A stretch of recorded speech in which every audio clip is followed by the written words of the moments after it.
নমস্কার বন্ধুরা, আজকে মাটির হাঁড়িতে মটন করে দেখাবো। একটু অন্যভাবে দেখাবো করে। মটনগুলো ধুয়ে নিয়েছিলাম, স্বাদ মতো নুন দিয়ে দিলাম, পেঁয়াজটা বেটে রেখেছিলাম, পেস্টটা দিয়ে দিচ্ছি, আদা রসুনের পেস্টটা দিয়ে দিচ্ছি,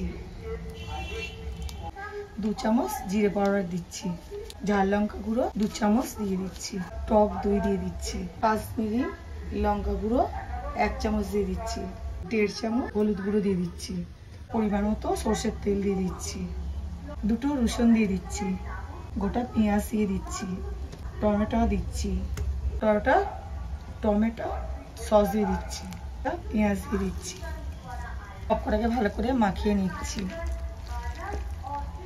এই রেসিপিটা ভালো লাগলে লাইক, কমেন্ট, শেয়ার, ফলো ও সাবস্ক্রাইব করে দেবেন। মটন মশলাটা দিয়ে দিচ্ছি, মাখানো হয়ে গেছে ভালো করে। হাঁড়িটা বসিয়ে দিয়েছি, তেলটা দিয়ে দিচ্ছি পরিমাণ মতো। এটা গরম হয়ে গেছে, ফোড়নের জিরে, তেজপাতা, গোটা লঙ্কা, এলাচ, দারচিনি দিয়ে দিচ্ছি, ম্যারিনেট করা মাংসগুলো দিয়ে দিচ্ছি, ঢাকনাটা চাপা দিয়ে দিচ্ছি। আস্তে আস্তে করে হবে, কষানো হবে। চাপাটা খুলে নিচ্ছি,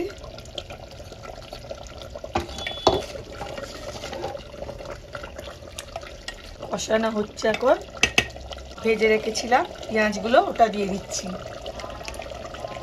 কষানো হয়ে গেছে, পরিমাণ মতো জল দিয়ে দিচ্ছি। আলুগুলো ভেজে রেখেছিলাম, ওগুলো দিয়ে দিচ্ছি, ঢাকনাটা চাপা দিয়ে দিচ্ছি, চাপাটা খুলে নিচ্ছি। এইভাবে মাংসটা করে দেখবেন, এতটাই টেস্ট। এবার বানিয়ে দেখুন, খুব সুন্দর। এই পুজোর দিনে মাটির হাঁড়িতে বানিয়ে ফেলো মটন কষা হয়ে গেছে, নামিয়ে নিচ্ছি।